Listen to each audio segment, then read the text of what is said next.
RTCI nous réunit. Que ce soir, vous serez du côté de Hammamet pour assister tout à fait. Je me réjouis d'assister au concert de musique charabie de l'ensemble de Gusto. J'ai suivi d'ailleurs ce projet depuis le départ, puisque c'est en France qu'avaient eu lieu les premiers concerts en réalité. C'est un beau projet, et donc il y a l'Institut français d'ailleurs de Tunisie est partenaire, et donc je me réjouis effectivement de cette belle occasion de retrouver ces musiciens de musique charabie. Alors un petit avant-goût, je vous propose El Gusto Ya Rayah, nous on se retrouve juste après.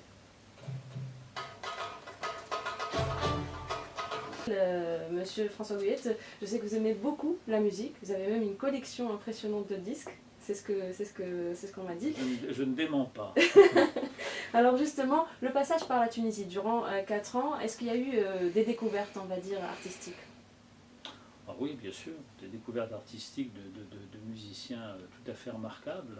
Je peux en citer quelques-uns, on peut faire de la publicité gratuite. Pour les artistes. Ceux qui le méritent, pour les artistes. Écoutez, non, j'ai rencontré de belles personnes, vraiment.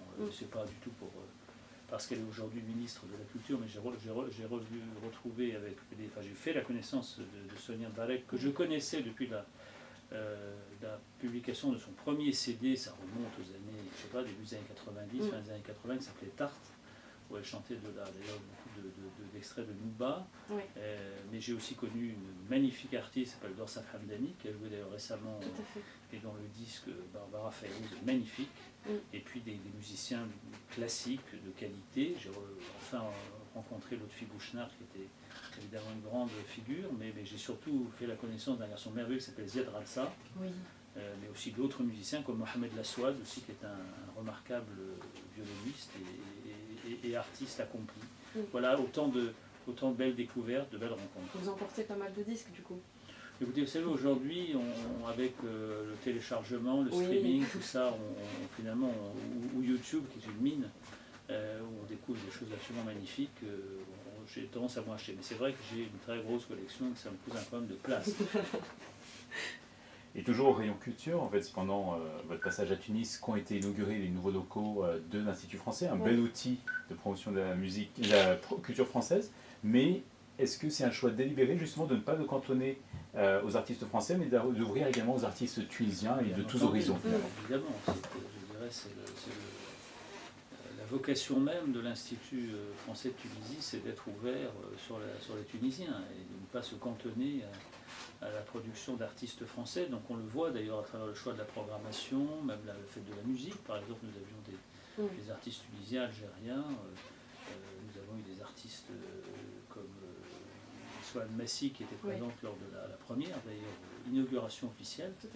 Et c'est un bel outil, comme vous le dites, réseau architectural tout à fait remarquable, et puis surtout l'emplacement. N'a pas été choisi par hasard, c'est sur le site de l'ancien lycée Carnot, qui est symbolique aussi de la présence culturelle et éducative de la France depuis bien longtemps. Et puis ça, au fond aussi, semble-t-il, redonner vie à un centre-ville qui était un peu tristounet, il faut bien le dire, et qui maintenant est en tout cas s'agissant des abords de l'Institut, est maintenant plus animé. Et puis c'est dans le même esprit d'Al Kamila qui a ouvert ses portes à plusieurs expositions d'artistes et d'artisans. Tout à fait, renouant avec une tradition qui avait été initiée à l'époque d'un de mes prédécesseurs, Yohann Alis-Suzière, dans les années 2000, et nous avons effectivement, avec surtout mon épouse, qui s'est beaucoup investie dans la promotion des artisanes et des artistes en général, nous avons ouvert les jardins à plusieurs reprises pour des expositions. RTCI nous réunit.